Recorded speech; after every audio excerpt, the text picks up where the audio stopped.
today. It's good to be here with you. Good group. This was my parish for 2 years. It's a great place, St. William of York and St. Agnes. It's good. Route 40 corridor. So I'm glad they were able to host us today. I'm now the Vocations Director for the Archdiocese as of the last 2 months. And someone said, well, why are you giving a talk at a family planning conference? Because marriage is a vocation. It is a call by God to give your life away in love until you die to someone or some group of people, to your spouse, and if God blesses you, to your children, until you die. A vocation is a commitment to promise your life to love a certain designated group of people until you die. Because we're created to love, to give ourselves away. It's in giving that we receive, right? We know that old kind of cliche, but it's true. We find satisfaction and purpose and mission and life importance in serving someone else, such that if we weren't there, they would miss us. That makes us feel important. Indeed, we are. So in giving, we receive that satisfaction in life. And so marriage is a vocation to which most people are called to, obviously. It's a minority of the church that are called to religious life or priesthood, though indeed some are. So, for those of you who are here who are practicing natural methods of family planning, the intent of this day is just to encourage you, to kind of be your cheerleader, good going. You don't get a lot of affirmation in that in society in the United States today. So we want to encourage you, and then hopefully you get some insights as well as to how to continue to develop that and live it out. And for those of you who are discerning, what type of family planning are we going to use? Maybe you waver back and forth. We just want to encourage you and challenge you to continue to reflect that you're here today as a testimony that you're seeking. The Catholic faith is not a blind faith. It's faith guided by reason, reason guided by faith together. We think about the world, we think about our circumstances, we think about our human nature, and then we draw conclusions. But we're not alone. We know God is guiding our conclusions and our thoughts, and He in fact came to earth and taught us, Jesus Christ, and we try to take His teachings and apply them to modern day. They didn't have modern medical technologies 2,000 years ago in Jerusalem. But with natural methods, as we heard earlier, if you're moving in that direction, you're trendy. Go green, right? It's the trend. So you're ahead of the curve. It's good to be trendy and edgy, right? You don't want to be like everybody else. So think of it that way. But I want to start with a story. You know it well. It's the story of a man and a woman. His name was Adam, and her name was Eve. Story we read growing up, or the pictures of the children's Bible with the tree with the apples on it. But what is the true meaning of that story in the book of Genesis? What was the struggle of Adam and Eve?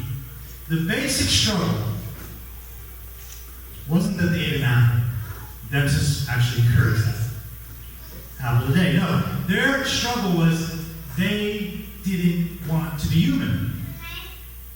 They wanted to be God.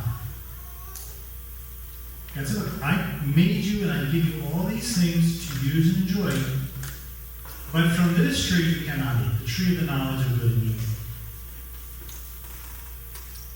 If you eat from this tree, you are claiming for yourself the right to define what is good and evil. Don't eat from that tree because I command you and I'm God, and you're my creature, and creatures obey their creator. It's the proper order. But also because in eating it, you're seeking to be something you're not. You don't get to define what is good and evil. You don't get to make the rules. As human beings, we don't. And sometimes we really don't like that. We all like to be the boss sometimes. So Adam and Eve rebelled against their human nature. They said, it's not good enough to be a human, a creature. We want to be the creator.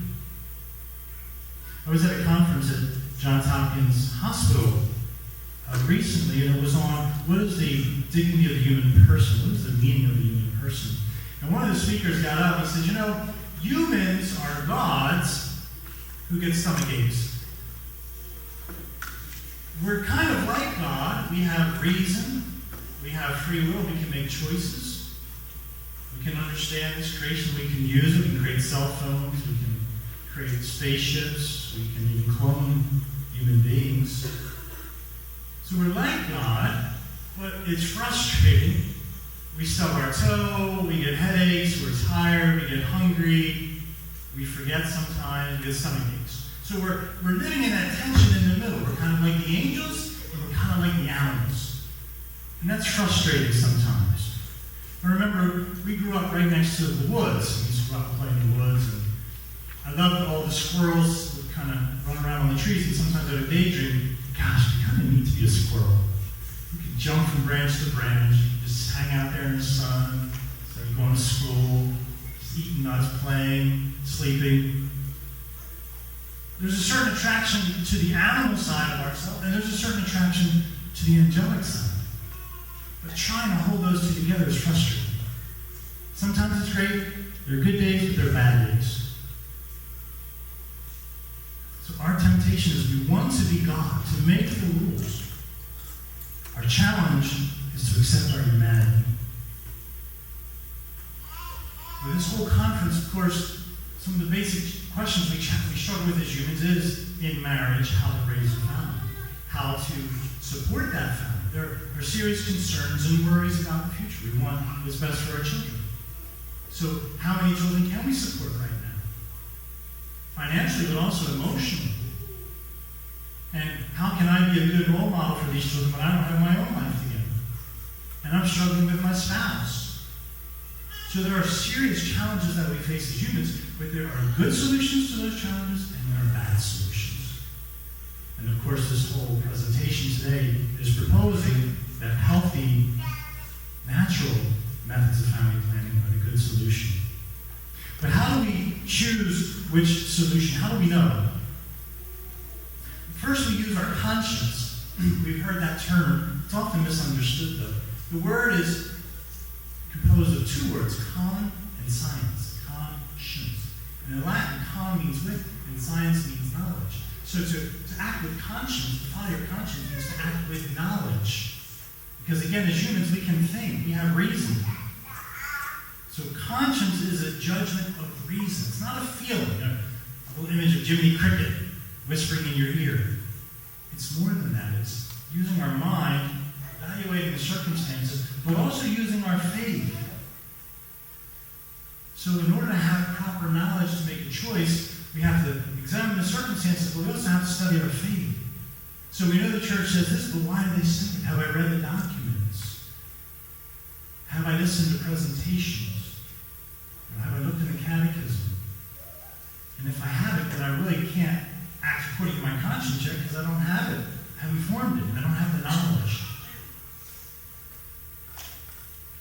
What our conscience helps us to understand, the knowledge we seek, is that of what we call the natural law, the law that God made, the law of our human nature. What is in accord with our nature? What actually will help us to have a good life? Physically healthy, emotionally happy, and spiritually holy. We're trying to figure out our human nature and what works. When we're little children, sometimes we learn by trial and error. Our mom says, don't touch the stove. Don't touch it. Oh, you touched the stove. Well, you learned. You could have learned because I told you, but you learned by getting burned. You gain some knowledge in that process. Hopefully you won't repeat that mistake. It's not in accord with human nature to touch a red-hot burner. Not because mom said so, because if you do, it's not good for you physically. So the natural law, the law of our human nature, God helps us to understand it because he came and taught us the Ten Commandments. They're basically a summary of those, the natural law. And all of human life, all of human choices come under those Ten Commandments. He didn't have to tell us. We should know it ourselves, just by thinking, using reason, but he wanted to make it easier. Jesus, in a sense, didn't have to come to earth to tell us the right way to live, but it sure makes it easier. Pull out the Bible. We have the church that he created. But this is perhaps the fundamental point I want to make in this presentation.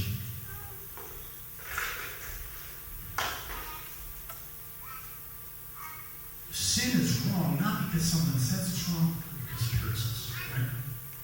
If you drink motor oil, it's wrong regardless of what anybody says. It's not in accord with your nature. It's wrong to steal not because God said so. God said so because it's wrong. So many people think that God makes arbitrary rules, or the Catholic Church makes arbitrary rules, just because they want to make life difficult, as if it wasn't difficult enough. That's not the case. The Church is simply telling us what we should already know.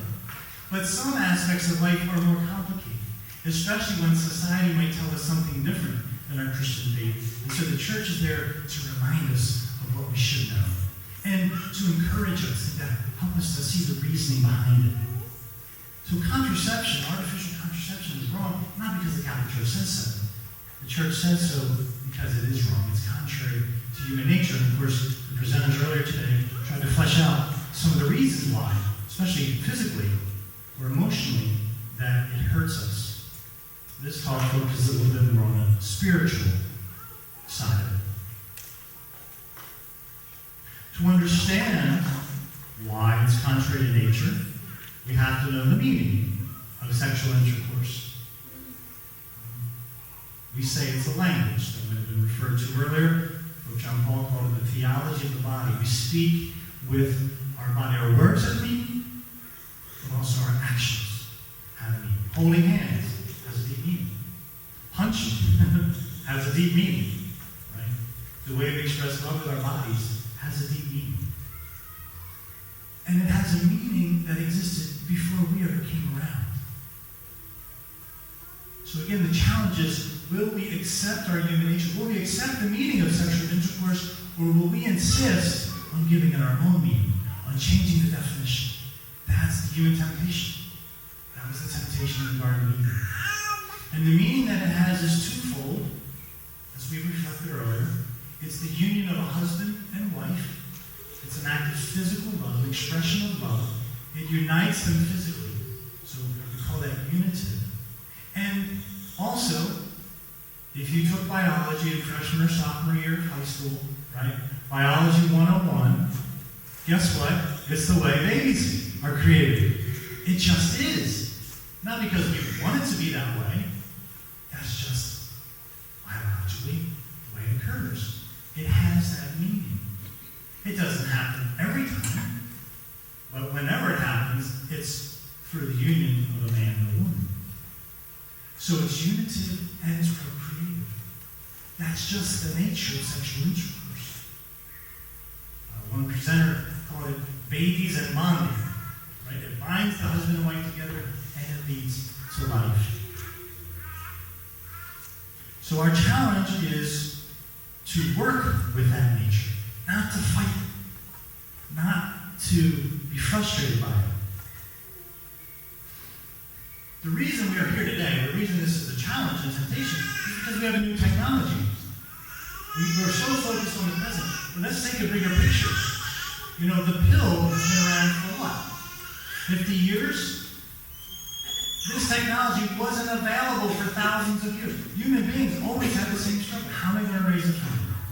How many children can we afford right now? How many children can I cope with emotionally? My husband lost his job. My wife is sick. That challenge always will be with us as humans. Family is a gift. It's also a struggle. It's a joy, but it also sometimes involves suffering. So this dilemma of these new technologies is a new one. The world thinks we're crazy because we're not embracing it. But we're simply saying, wait a minute, we're just being like human beings have been for thousands of years. That doesn't mean we resist knowledge. We learn things and we can use them. We use medical technologies to heal illness, but we don't use medical technologies to change human nature. That's when it becomes unethical. Now, we don't create supermen by pumping them up with testosterone. If you do that, you get your medal from the Tour de France taken away from you, right? And it's not fair. We try to be human and healthy, but not superhuman. That's immoral. And so we don't resist technologies, we try to use them appropriately. How does contraception then work against nature? Well, of course, it blocks that procreative side. of human intercourse. And it's not that you have to seek it every time or desire it. We have to be open to it. It's part of the nature. If we block it with some artificial means, with some technology, some device, some medicine, we're frustrating the meaning of intercourse. We may have some devices that can harm the woman's body. Some are drugs that change her whole health cycle. It can lead to complications. It can change moods. It hurts our health, but it also hurts us emotionally and spiritually. As human beings, like Adam and Eve, we're tempted to be selfish. It's one of the primary temptations. You know, little children are selfish, generally speaking. We have to learn to share. It's not necessarily our first instinct, right? We have to form our children. Partly because we're interested in our self-preservation. We have to survive. And so if you weren't at all self-interested, you would die. So you have to be self-interested, but not selfish. And we have to learn that distinction as we grow up. We know we have to be interested in other people as well. We have to serve. We have to share with our brothers and sisters. We have to help our parents. We have to serve our spouse. We have to help our classmates. We have to help our neighbors. We're all in it together. But we learn to grow in generosity. We learn to overcome our selfishness. St. Paul says that, in fact, marriage is a remedy for selfishness. Because you have to share. You have to share the sink. You have to share the TV. You have to share the chores. You have to share the conversation time. If you expect her to listen, you've got to listen to her. It's a two-way street. So marriage is to help us to overcome our selfishness that's part of our brokenness due to the original sin. But even in marriage, of course, we know selfishness can creep in. And even in the act of intercourse, which is supposed to be such a moment of unity and generosity, selfishness can creep in. Instead of giving to our spouse, instead of giving ourselves to her, or giving ourselves to him, we can start to take. And that is such a vulnerable moment when we're laying ourselves out there. If the person takes advantages of that and takes us instead of giving, it hurts. I would say this is especially a challenge for men. Men are especially vulnerable to becoming selfish in the sexual embrace of a husband and wife. Because the physical pleasure we know is so intense. God wanted it to be that way, but we know the pleasure isn't the goal. The goal is union, but if we're doing it correctly, it is pleasurable. God motivated us to get married and have children. It's a good thing. It's a pretty strong motivation. He's a pretty clever guy. But it's so pleasurable that we can start to seek the pleasure instead of the person. That's the temptation. And it is a strong temptation. It works for both ways, with the woman too. But especially men struggle with this. The fact that the sexual embrace can lead to children, can lead to conception, that tempers us. So that we're not just acting out of instinct anytime we feel like it. We're saying, slow down there, Halls. What day of the month is it? Let's think about this. I love you too, but slow down. We don't act on instinct like the squirrels. We act with reason. We make intentional acts of love. I love you, and so I'm going to ask on a date. I love you, and so I'm going to do the dish. I love you, so I'm going to rub your shoulder. I love you, so let's express our love physically. But the fact that it's not just about unity. It is about unity, but it's also about life. It's existential. The existence of a human being rides on this. We enter it carefully and tenderly and intentionally. So we live in that tension, strong desires, but reason to guide us. And sometimes we wish we could just be with the animals, and sometimes we wish we were the angels and we didn't have this struggle. But we're not. We're in the middle. So we live in the tension. Why do so many marriages end in divorce?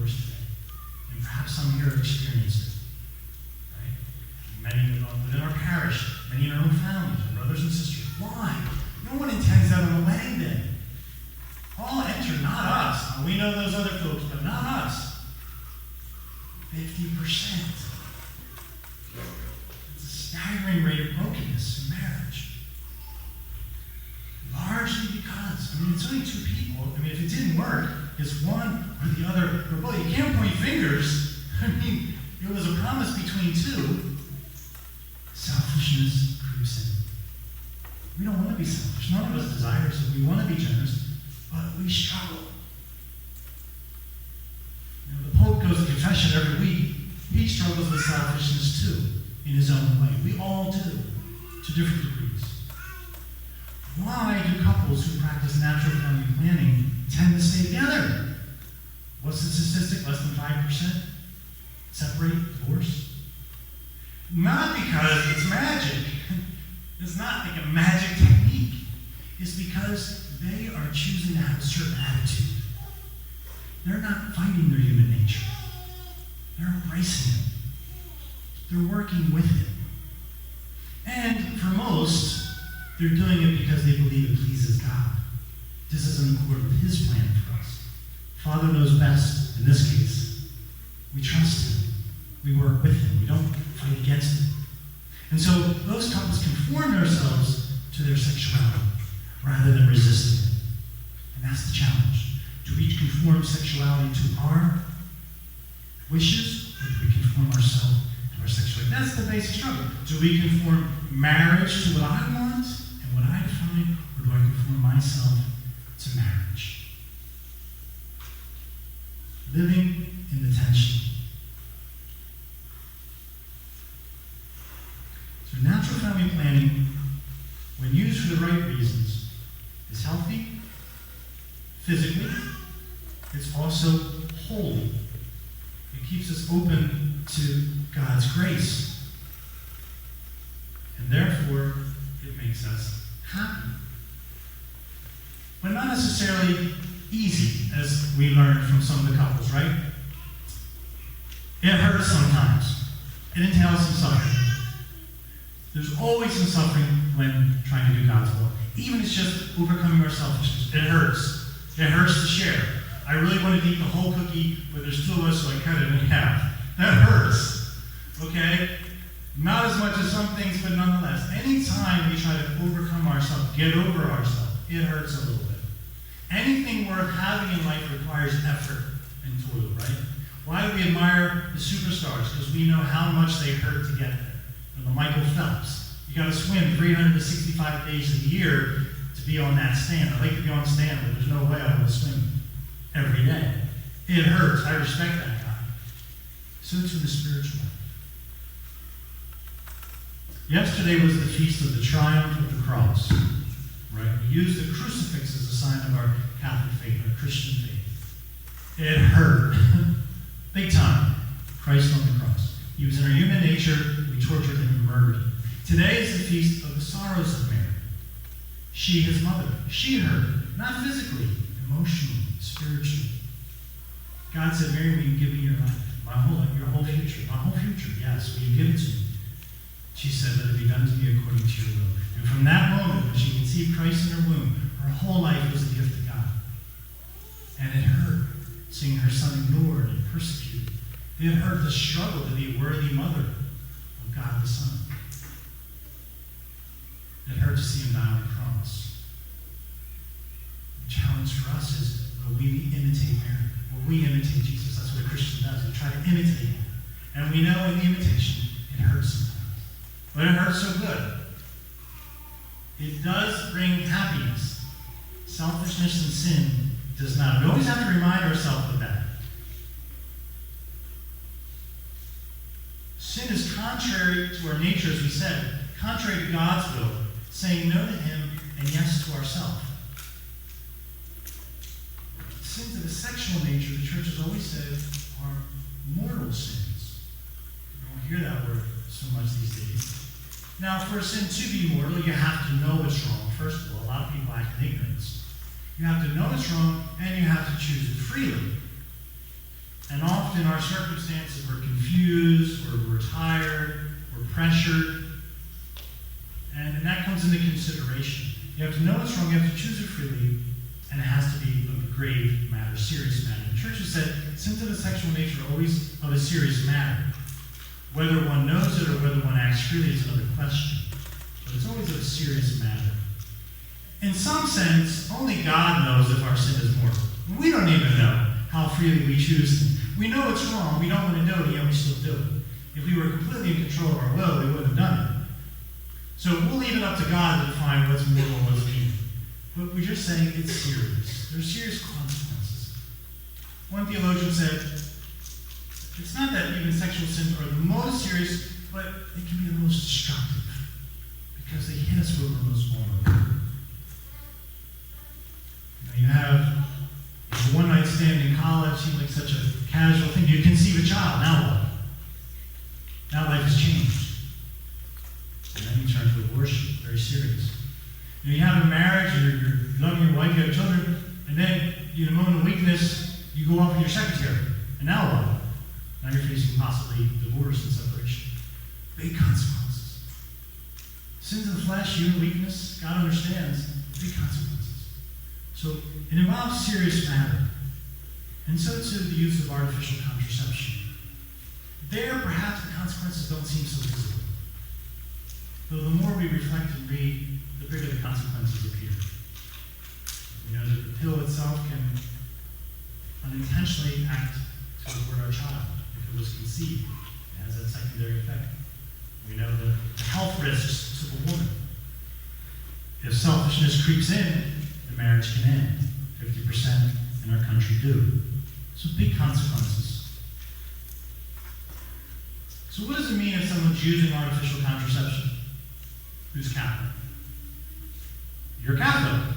Doesn't change that. You're registered in a parish. You're still a parishioner. Doesn't change that. Third commandment, keep holy the Sabbath day. You still are bound by the third commandment. Come to church. Doesn't change that. It does mean, though, that you've chosen to act in a way contrary to your nature, contrary to God's law, contrary to the teachings of our church. And so in this element, in this area, you've taken yourself out of communion with the church.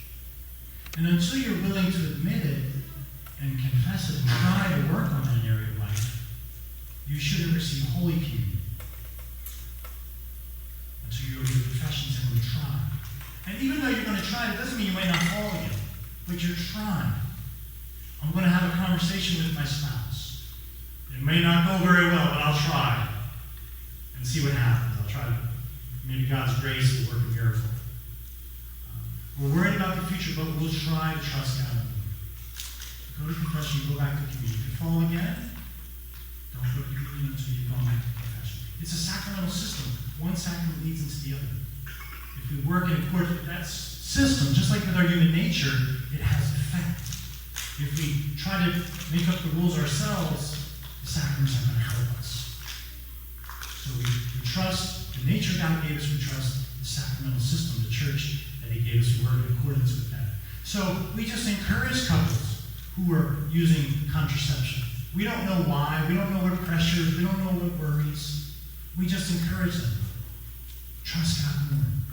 There's this other technology out there, this other body of medical knowledge. Natural methods of family planning. Try them. Trust them. Embrace them.